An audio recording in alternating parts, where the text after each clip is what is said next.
बता दें कि 1975 में तत्कालीन प्रधानमंत्री इंदिरा गांधी द्वारा घोषित आपातकाल के 48वें वर्षगांठ को चिन्हित करते हुए प्रधानमंत्री नरेंद्र मोदी, उनकी कैबिनेट और पार्टी के कई वरिष्ठ सहयोगियों ने आज उन लोगों को श्रद्धांजलि दी है जिन्होंने आपातकाल के काले दिनों का विरोध किया था। पीएम नरेंद्र मोदी ने रविवार को आपातकाल की बरसी पर कहा कि यह भारतीय इतिहास का वह कालखंड है जिसे कभी भुलाया नहीं जा सकता।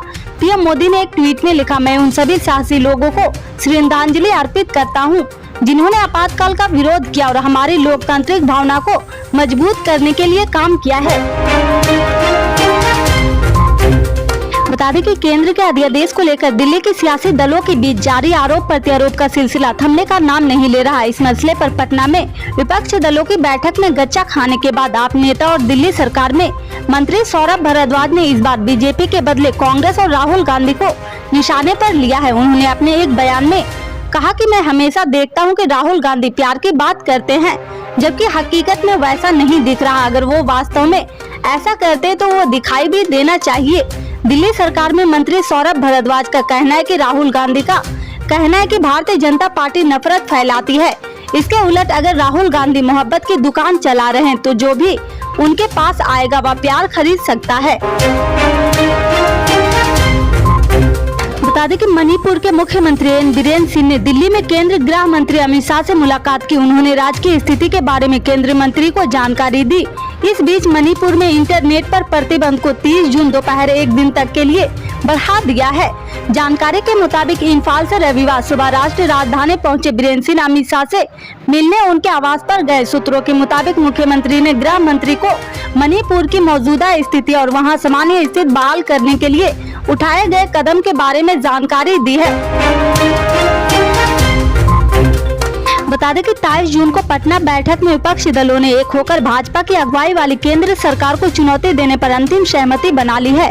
12 जून को शिमला बैठक में इस पर विस्तृत चर्चा के बाद गठबंधन के नाम और इसके राष्ट्रीय कन्वेनर के नाम पर सहमति बन सकती है, लेकिन शिमला बैठक के पहले ही गठबंधन के नए नाम और इसके लिए राष्ट्रीय कन्वेनर के नाम की चर्चा तेज हो गई। पटना बैठक में ही गठबंधन के एक महत्वपूर्ण सहयोगी ने गठबंधन के नाम और उसके सहयोगी को लेकर एक संकेत दे दिया था।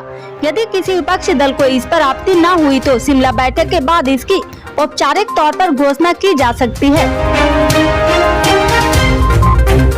बता दें कि असम में हर साल की तरह इस साल भी बाढ़ का कहर देखने को मिल रहा। केंद्रीय गृह मंत्री अमित शाह ने असम के मुख्यमंत्री हिमंत बिस्वा शर्मा से बात की है और उन्हें राज्य में बाढ़ की स्थिति से निपटने के लिए हर संभव केंद्रीय मदद का आश्वासन दिया है।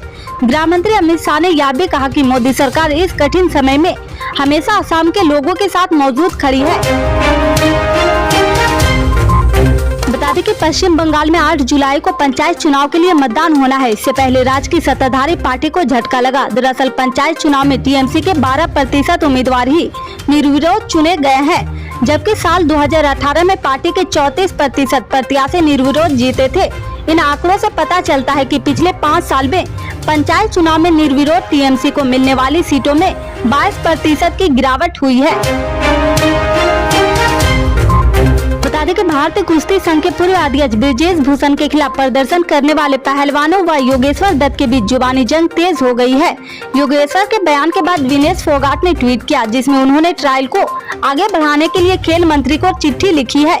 विनेश ने लिखा है कि हम आंदोलित पहलवानों ने ट्रायल को सिर्फ आगे बढ़ाने के लिए चिट्ठी लिखी थी, क्योंकि पिछले 6 महीने से आंदोलन में शामिल होने के कारण हम प्रैक्टिस नहीं कर पाए। इस मामले की गंभीरता को हम समझते हैं।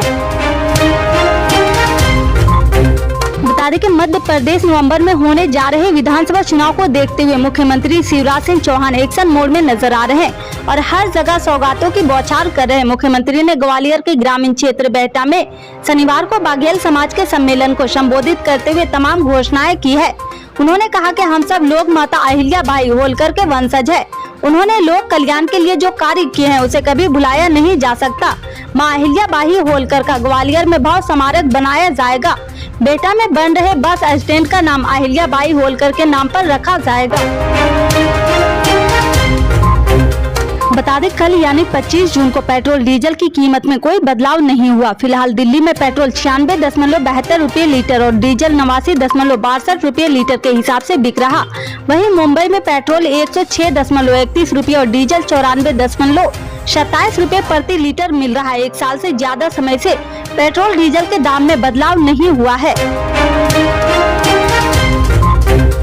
बता दें कि पश्चिम बंगाल के बांकुड़ा जिले में रविवार सुबह 2 मालगाड़ियों की टक्कर में 12 डिब्बे पटरी से उतर गए। न्यूज एजेंसी एनआई के मुताबिक टक्कर की जोरदार आवाज से ओंडा रेलवे स्टेशन के आसपास के लोग की नींद खुल गई और वह मौके पर पहुंच गए। उन लोगों ने ही मालगाड़ी के लोको पायलट को सुरक्षित बाहर निकाला। 2 जून को उड़ीसा के बालासोर में 3 ट्रेनों की हुई टक्कर के बाद 23 दिनों में यह दूसरा रेल हादसा है।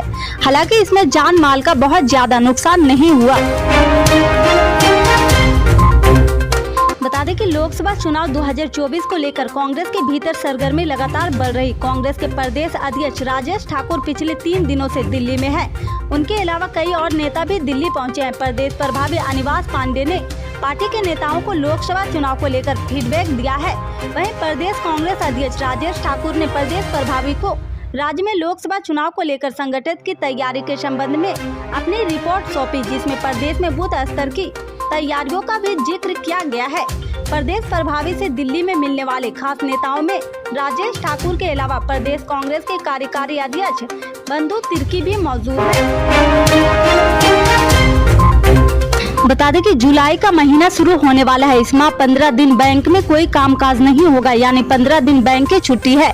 ऐसे में अगर आपका बैंक से संबंधित कोई भी जरूरी काम है तो उसे फटाफट निपटा ले।